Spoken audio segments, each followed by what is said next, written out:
हरे कृष्णा कृष्णा कृष्णा हरे हरे, हरे राम राम राम हरे हरे, हरे कृष्णा कृष्णा कृष्णा हरे हरे, हरे राम राम राम हरे हरे, हरे कृष्णा कृष्णा कृष्णा हरे हरे, हरे राम राम राम हरे हरे, हरे कृष्णा कृष्णा कृष्णा हरे हरे, हरे राम राम राम हरे हरे, हरे कृष्णा कृष्णा हरे हरे, हरे राम राम राम हरे हरे,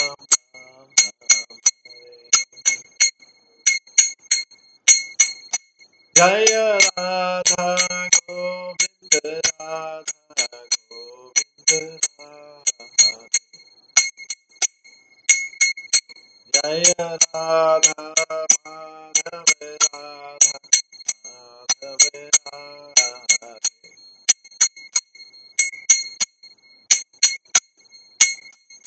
जय गौरानिताय जय गौरानिताय, गौरानिताय जय गौरानिताय, जय जय प्रभुपाद प्रभुपाद प्रभुपाद, जय जय प्रभुपाद, निताय गौर हरि बोल, हरि बोल, हरि बोल, निताय गौर हरि बोल।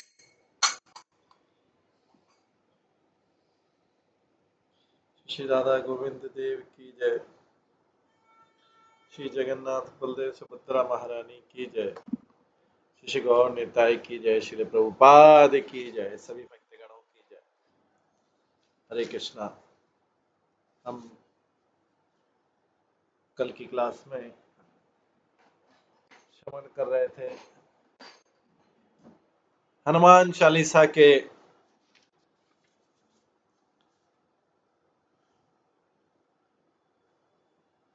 10वें दोहे श्रवण कर रहे थे,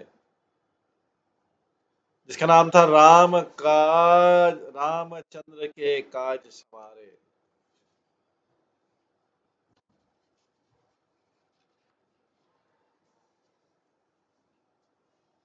रामचंद्र के काज सवारे।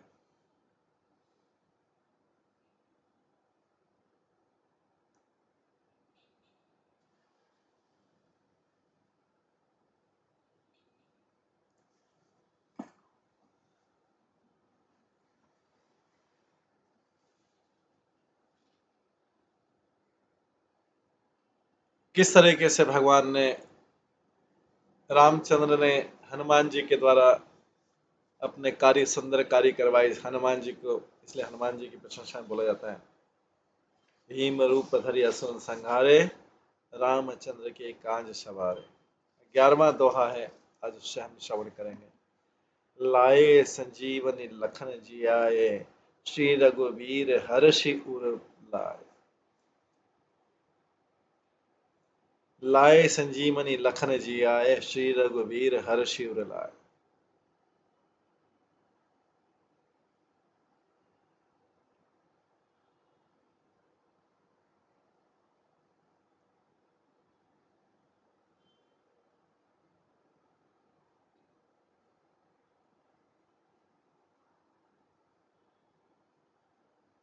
आप संजीवनी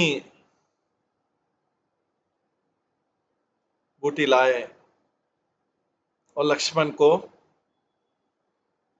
पुनर्जीवित किया।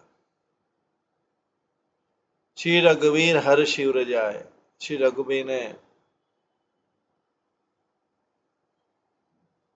बड़े आनंद के साथ में आपको गले लगाया, वो अपने हृदय के पास आपको लाए। तो जब राम रावण का युद्ध चल रहा था, कोई नहीं जानता कि तीर कहां से आ रहे थे, कोई नहीं जानता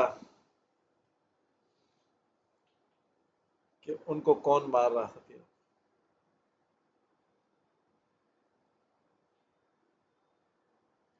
वो अवस्था थी जब इंद्रजीत ने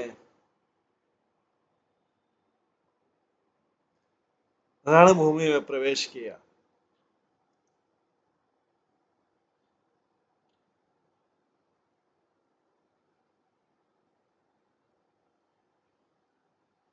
वो केवल शक्तिशाली नहीं था, वो युद्ध में कौशल था, और कौशल ही नहीं था, वो बहुत चतुर था और धोखा देने वाला था।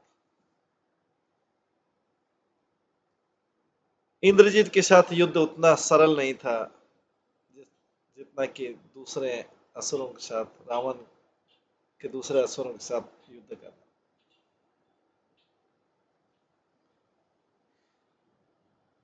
जितनी आसानी से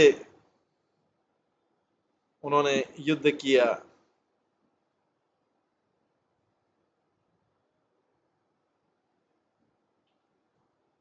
वानर लोग जानते थे कि उनका जीतने का कोई अवसर नहीं। वास्तव में ये कैसा केवल आशा नहीं था, ये स्पीड था, जिसके जिस स्पीड से उन्होंने कार्य किया। ज्यादातर समय मानवों को ये अनुभव ही नहीं हुआ कि ये तीर कहां से आ रहे हैं।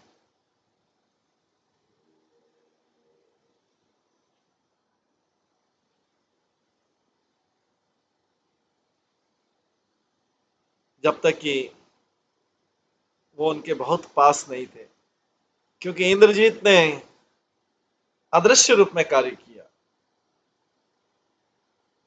उनके पास में वो सिद्धि थी, अद्भुत सिद्धि थी, कि वो अपने आप को हिडन रख सकते थे बहुत लंबे समय के लिए।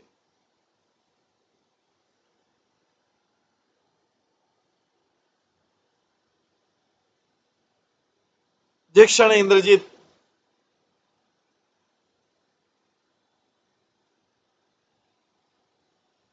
ने प्रवेश किया उस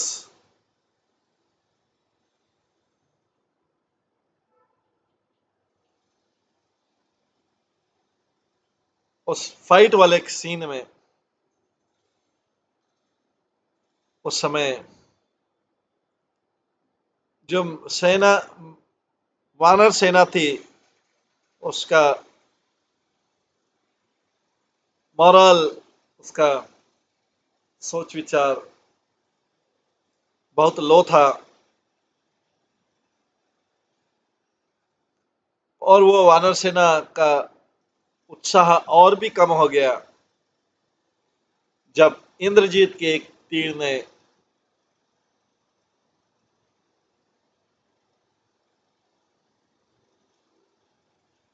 जब इंद्रजीत के तीर ने लक्ष्मण पे अटैक किया।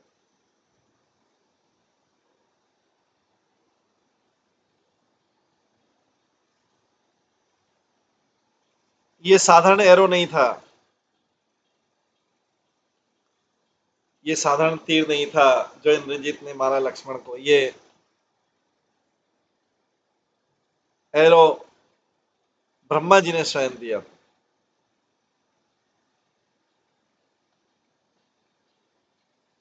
ये जो दिव्य तीर था,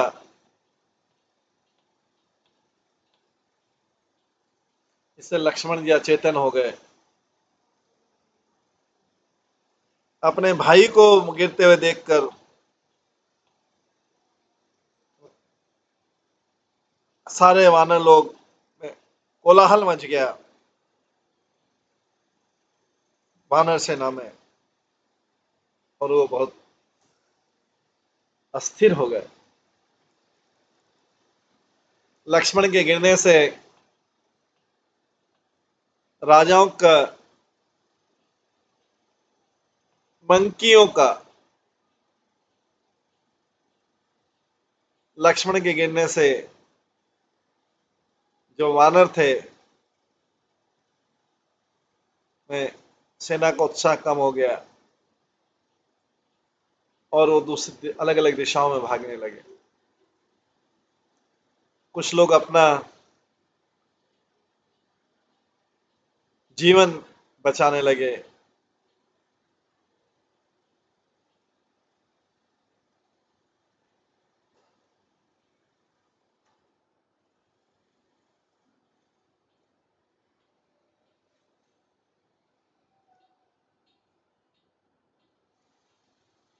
कुछ आशा छोड़ने लगे, कुछ लक्ष्मण की तरफ गए बहुत चिंता के साथ में। कुछ लोग राम को ढूंढ रहे थे, कुछ दूसरे हीरो को ढूंढ रहे थे जहां से उनको कुछ और सहायता मिले। इस अवस्था को देख के वानर इधर उधर भाग रहे हैं, उनका उत्साह एकदम कम हो गया। इंद्रजीत ने वानरों को मारना चालू किया, हत्या वध करना चालू किया, और जो भ्रमित वानर थे वो हजारों हजारों के भ्रमित जो है भ्रमित हो गए। इस बीच में जामवान उस जगह पर पहुंचे, उनको पता लगा था कि लक्ष्मण अच्छे दिनों के नीचे गिर पड़े हैं। जैसे ही उन्होंने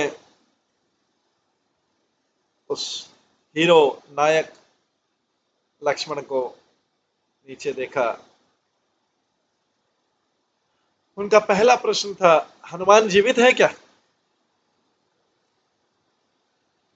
जामवान जानते थे केवल एक ही व्यक्ति है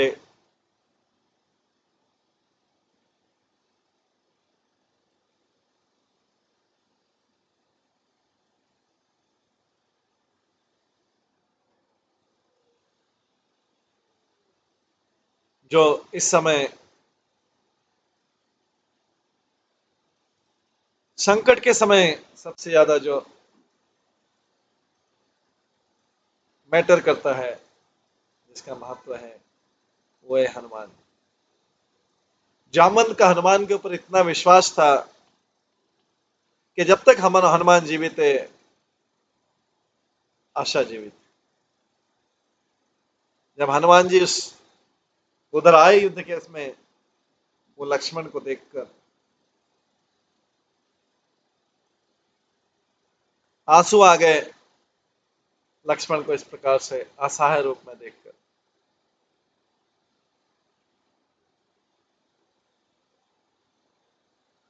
पर जामवंत के आसपास जो कॉन्फिडेंस था जामवंत के पास, उससे सबको एक आशा मिल रही थी, उसको एक आशा मिल रही थी कि इस मैस से बाहर निकलने का भी एक तरीका। जामवंत जो है हनुमान को एक तरफ ले गए और उनके साथ में एक एक्शन प्लान डिस्कस किया। उन्होंने उनको 4 औषधियों के नाम बताए, वो केवल हिमालय में थे, हिमालय पर्वत में पाए जाते थे। जामवंत ने समझाया कौन कौन सी औषधि कितना कितना इंपॉर्टेंट है और उसकी औषधि गुण क्या है। पहला था मृत संजीवनी, जो एक मृत व्यक्ति को जीवित कर सकती। दूसरा था शल्य करनी, वो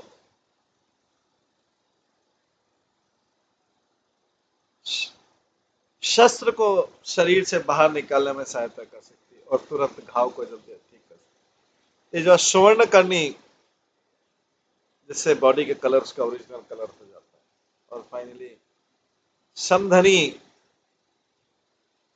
वो फ्रैक्चर बोन को जोड़ सकती है और कई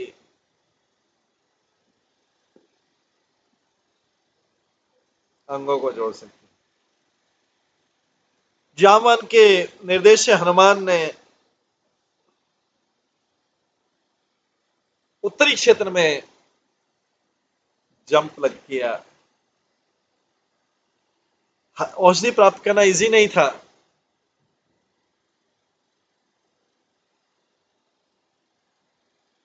और मुख्य इश्यू औषधि नहीं था प्राप्त करना, टाइम था।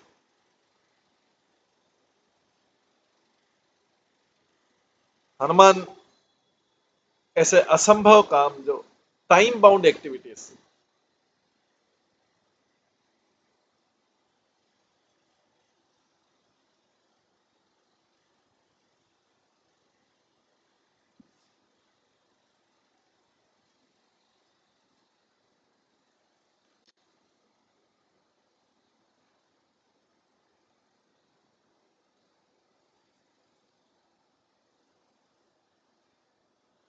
हनुमान जानते थे कि ऐसा असंभव का समयबद्ध कार्य जो है ज्यादा कठिन है।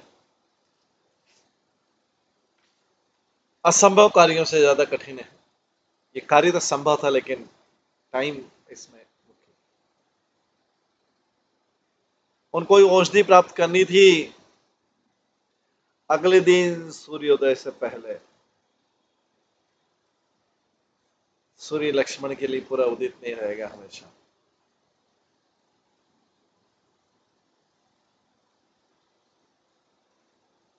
सूर्य आगे नहीं तो सूर्य हमेशा लक्ष्मण के लिए उदित नहीं रहेगा।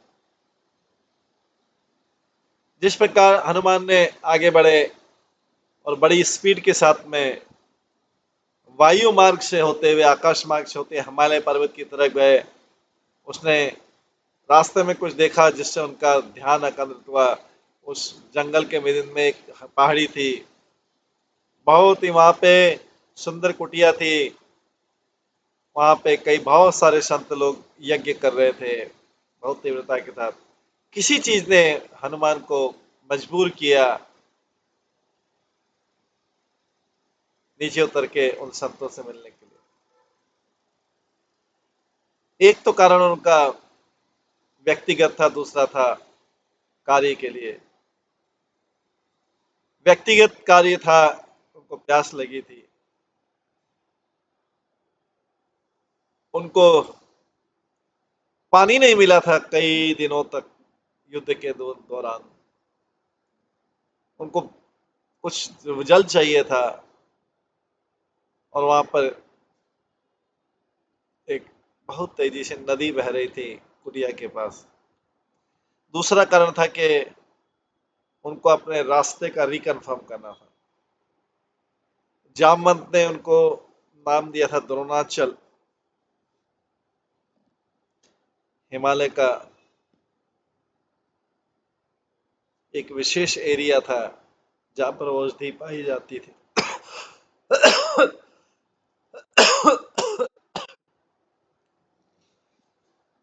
निश्चित रूप से ये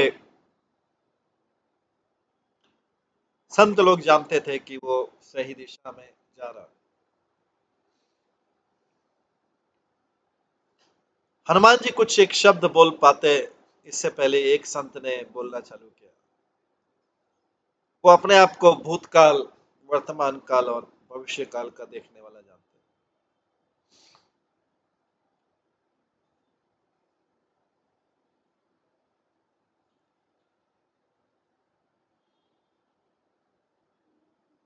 वो देख सका कि हनुमान जी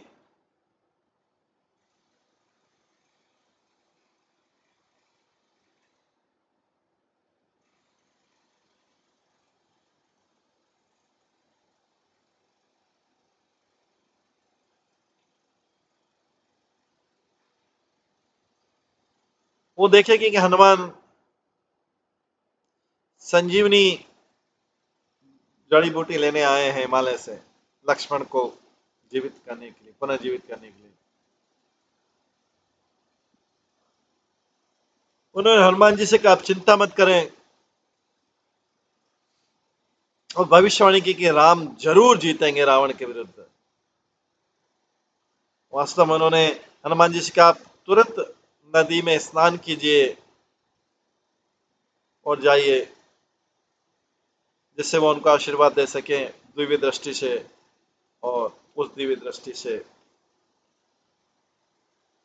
वो उनको वो वाली जड़ी बूटी मिल पाएगी इतने सारी जड़ी बूटियों में से, वहां पे जो हनुमान के लिए, हनुमान को कुछ ठीक नहीं लगा। जब एक तरफ वो संत जो है राम को महिमा वर्णन करे, दूसरी तरफ वो अपने स्वयं की प्रशंसा करें। इस संशय में हनुमान जी नदी की तरफ जाने लगे अपने प्यास बुझाने।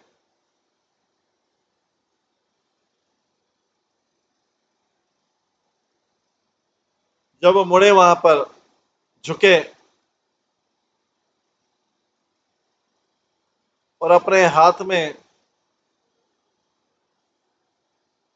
नीचे झुके और जल को ले रहे थे पीने के लिए, एक क्रोकोडाइल ने, मगरमच्छ ने उन्हें आक्रमण किया। ज्यादा समय नष्ट नहीं करके हनुमान ने पानी पीना चालू किया अपने राइट हैंड से, और लेफ्ट हैंड से क्रोकोडाइल से फाइट किया।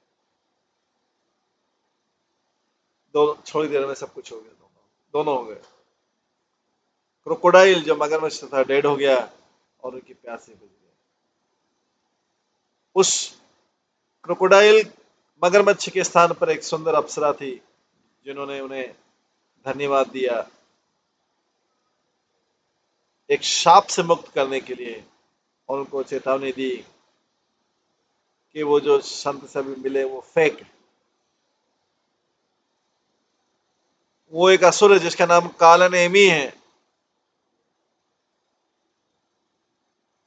जिसने उन्हें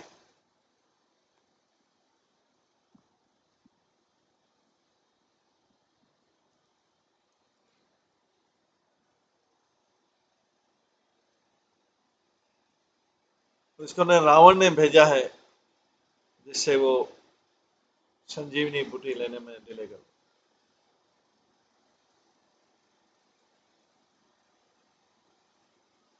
इस नई सूचना को प्राप्त करके हनुमान उस कुटिया की तरफ गए। उस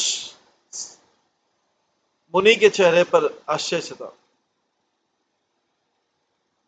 उसने सोचा कि ये क्रोकोडाइल से कैसे जीवित रह गया, क्रोकोडाइल से बच गया। फिर भी उनके पास में एक दूसरा आइडिया था, और हनुमान जी ने को पास में बुलाया और उनको मंत्र देने के लिए। उससे उनको दिव्य दृष्टि मिलेगी और औषधि मिलेगी। हनुमान पास में आए और उनको सुनने के बजाय उसके मुख पे सीधा मुक्का मारा।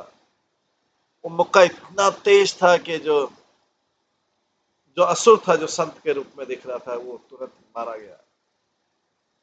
गिरते समय उनका वो झूठा रूप चला गया और वो अपने ओरिजिनल असुर रूप में आया अपने अंतिम क्षण।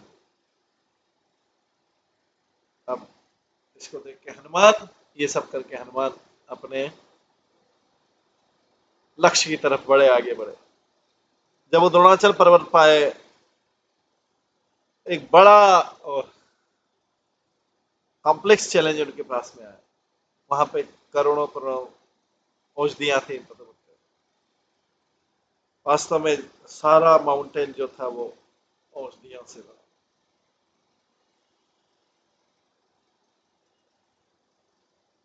और उस विषय को और नीचे जाने के लिए उनके बीच बहुत कम दूरी थी, औषधियों के बीच में।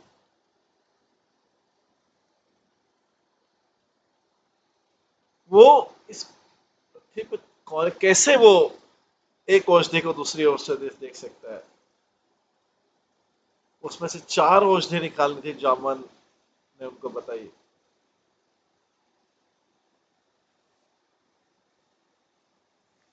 उन्होंने अपना बुद्धि लगाई थोड़ी देर के लिए, पहले लॉजिक से लगी, फिर अंतर के भाव से लगी,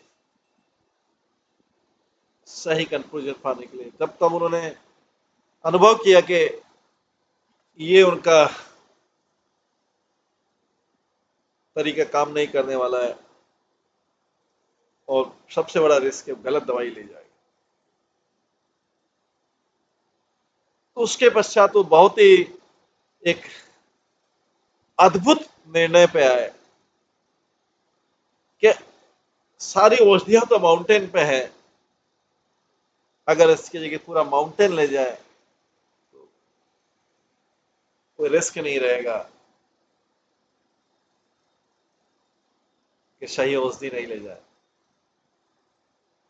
उन्होंने ऐसा कार्य किया जो इम्पॉसिबल था, असंभव था साधारण आदमी के लिए सोचने का भी। उन्होंने पूरा माउंटेन द्रोणाचल पर्वत को उठाया, आराम से अपने दाहिने हाथ पर उठाया और एक छलांग मारी सीधे दक्षिण दिशा में जाने की। क्या अद्भुत सीन था! एक पर्वत जो है हवा में तैर रहा है ऐसा लग रहा था, और जिसके बेस को हनुमान ने पकड़ा, जिन्होंने स्वयं भी बहुत बड़ा अवतार दे रखा था।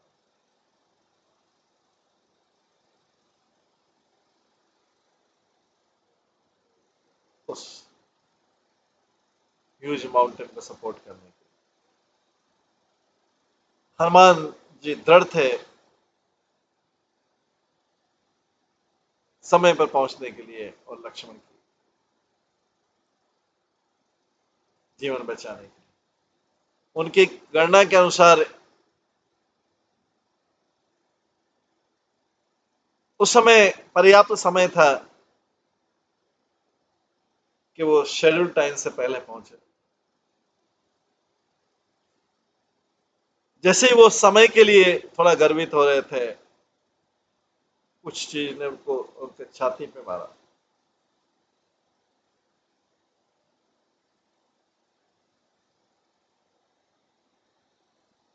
उनको लग रहा कोई खींच रहा है नीचे की तरफ तेजी से। उन्होंने अपना निर्णय कंट्रोल नियंत्रण खो बैठा और कोई अद्भुत फोर्स जो है अभी उनको नीचे की तरफ ले जा रहा था। वो एकदम एक झटके के साथ में नीचे उतरे ग्राउंड में और माउंटेन उनके हाथ से फिसल गया, और माउंटेन ने अपने आप को ओपन ग्राउंड में स्थिर कर दिया। हनुमान ने अपने बैलेंस को संभाला और अपने सिर को स्टेबलाइज किया उस गिरने के बाद। उन्होंने आसपास देखा तो देखा कि वो एक बहुत बिजी सिटी है जिसमें बहुत सारे लोग बिजी है उस सिटी के बाहर। हालांकि इनका जो स्थान है ये सिटी से बहुत दूर नहीं था। इसमें एक ग्रामीण वातावरण था और उसमें शांति का अनुभव हो रहा था। उन्होंने तुरंत देखा कोई उनकी तरफ आ रहा है। उनको ये धक्का लगा कि जो जिस व्यक्ति की तरफ वो गिर रहे हैं वो भगवान राम जैसा लग रहा है। अपने हाथ में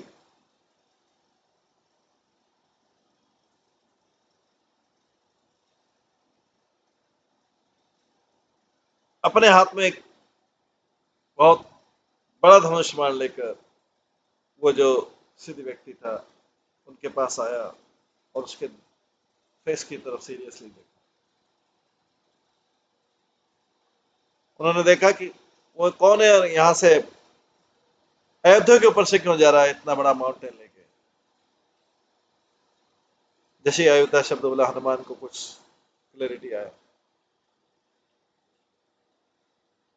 उन्होंने तुरंत अनुभव किया कि कोई भरत से के अतिरिक्त कोई व्यक्ति नहीं है, भगवान राम का हनुमान ने उनको तुरंत झुक के प्रणाम किया, बहुत रिस्पेक्ट के साथ में, और अपने आप को भगवान राम का सेवक के बारे में परिचित दिया। भरत बहुत प्रसन्न हुए अपने भाई के संगी को मिलने के, जिसको उन्होंने 13 साल पहले मिले थे। भरत ने हनुमान से कई क्वेश्चन पूछे अपने भाइयों के, उनके, और कहा है वो हनुमान ने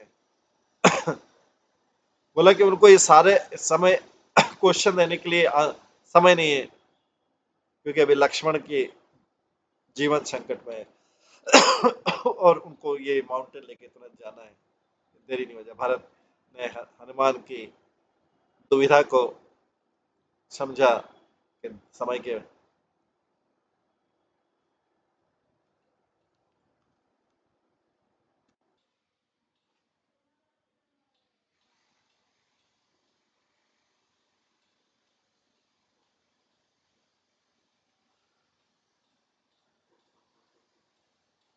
हम फिर भी भारत चाहते थे कि हनुमान कुछ करे उनके जाने से पहले, और ये था कि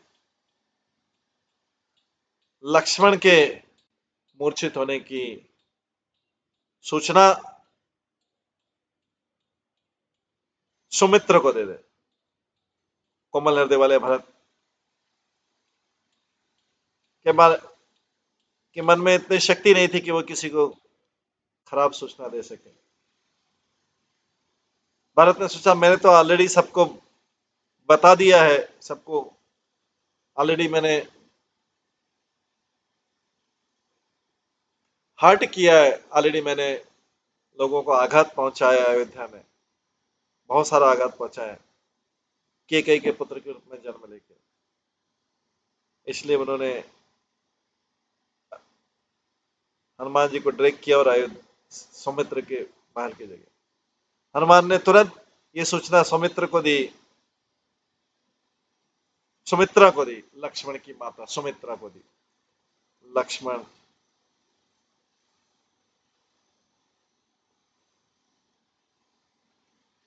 की माता सुमित्रा को जब ये सूचना मिली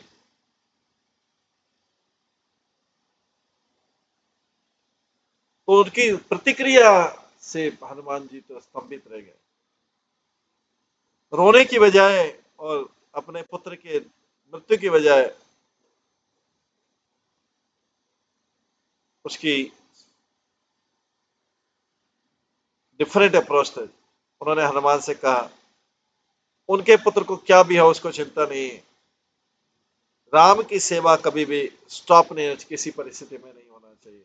अगर एक पुत्र की मृत्यु हो गई सुमित्रा ने हनुमान का, वो अपने दूसरे पुत्र शत्रुघ्न के साथ जाके राम की सेवा करेगी, लक्ष्मण के बजाय लक्ष्मण हनुमान की राम की सेवा करेगी।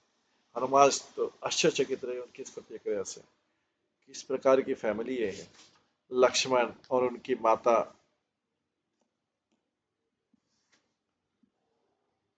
दोनों ही हमेशा त्याग के मूड में रहते, दोनों लोग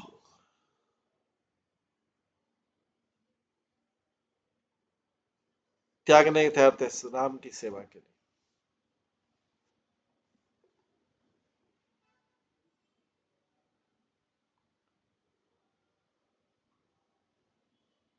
उन्होंने कभी भी ऐसा डेडिकेशन जो है, ऐसा समर्पण अपने जीवन में नहीं देखा। सुमित्र को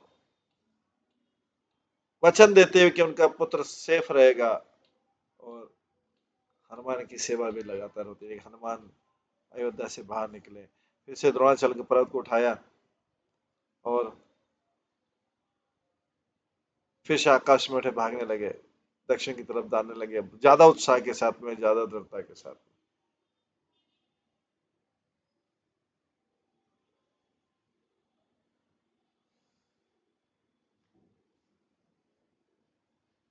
इस प्रकार के वचन सुन के हनुमान जी बहुत प्रभावित, इस प्रकार के वचन सुन के हनुमान जी स्तब्धित रह गए थे और दुगने उत्साह के साथ में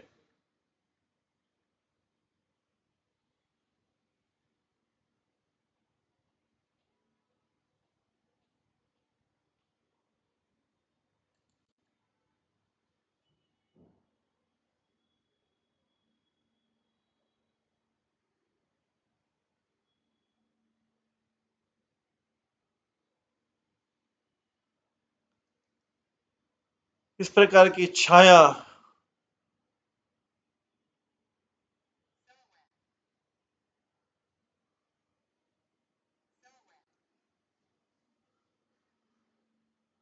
इस प्रकार की छाया और आकृति को देख के सारे वानर सेना तालियां बजाने लगे और बहुत जोर जोर से आवाज करने लगे कि उनका हीरो आ गया है। उनका उनके इस सुपर हीरो काम से उनका सब आश्चर्यचकित हुए। ये कुछ औषधियां लेने आया था और यहाँ पर वो माउंटेन के साथ में पूरे पर्वत के साथ में आ गया।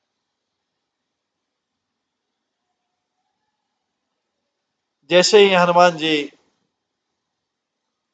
युद्ध क्षेत्र के पास पहुंचे, सारी औषधियों की सुगंध सब तरफ फैलने लगी। लक्ष्मण की नाक में भी महसूस होने लगा।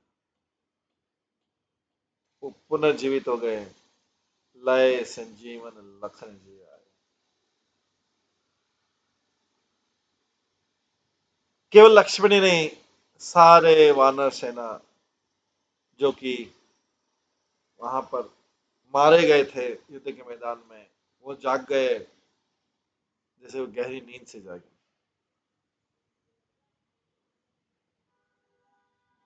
जो कारण वानर सेना में उत्साह का कारण बना, वो राक्षस सेना में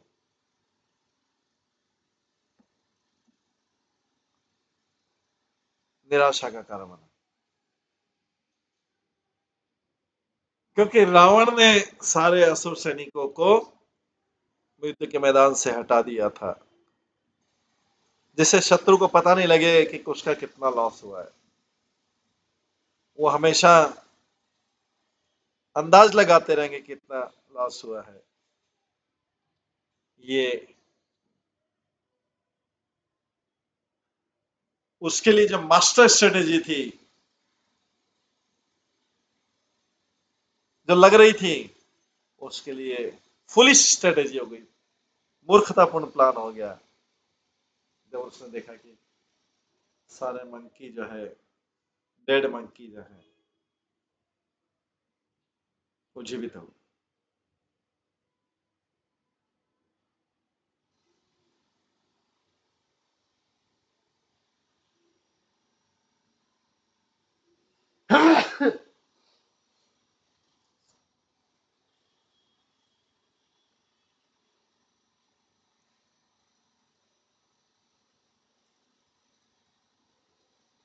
राम ने देखा कि उनका भाई पुनर्जीवित हो गया है, बहुत प्रसन्न हुए और बड़े प्रेम के साथ में उन्होंने अपने भाई को गले लगाया। हनुमान जी जानते थे कि लक्ष्मण का क्या स्थान है रामचंद्र की जीवन में।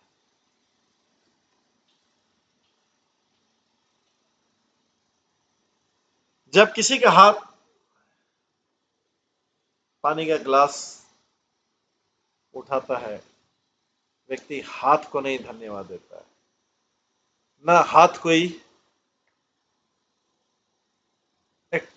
ना हाथ कोई एक्सपेक्ट करता है ग्रेटिट्यूड,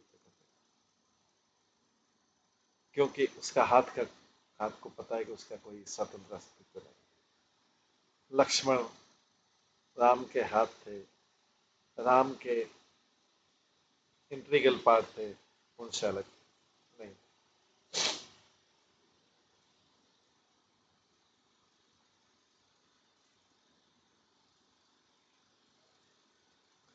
रामचंद्र इतने प्रसन्न थे लक्ष्मण का संग पाके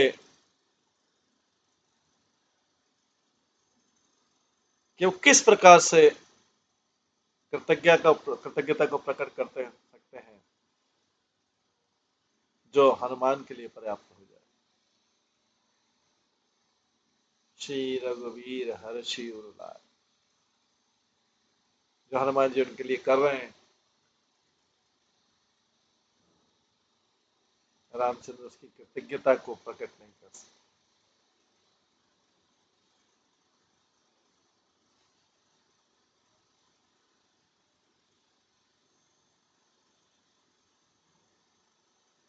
इस प्रकार से हनुमान जी इस सारे उत्साह के साथ में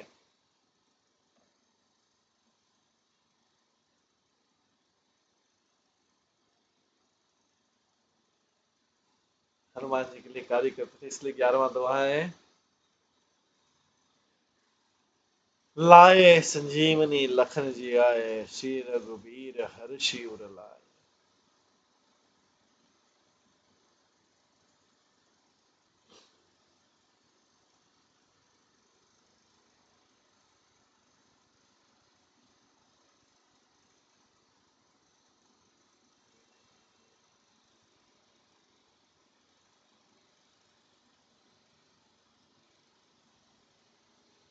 ये है हनुमान का चरित्र।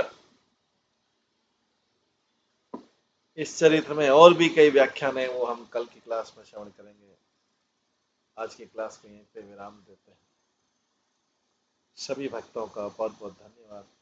सब भक्तों के लिए एक बार हरे कृष्ण महामंत्र का जप करते हैं।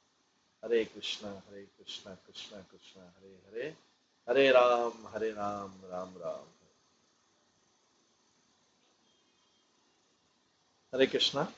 आज की क्लास को यहीं पे विराम करते हैं। सभी भक्तों का बहुत बहुत धन्यवाद। सब भक्तों के लिए एक बार हरे कृष्ण महामंत्र का जप करते हैं। हरे कृष्णा कृष्णा कृष्णा हरे हरे, हरे राम राम राम। श्री श्री हनुमान चालीसा ग्रंथ की जय। श्री प्रभुपाद की जय। सभी भक्तगणों की जय। हरे कृष्णा।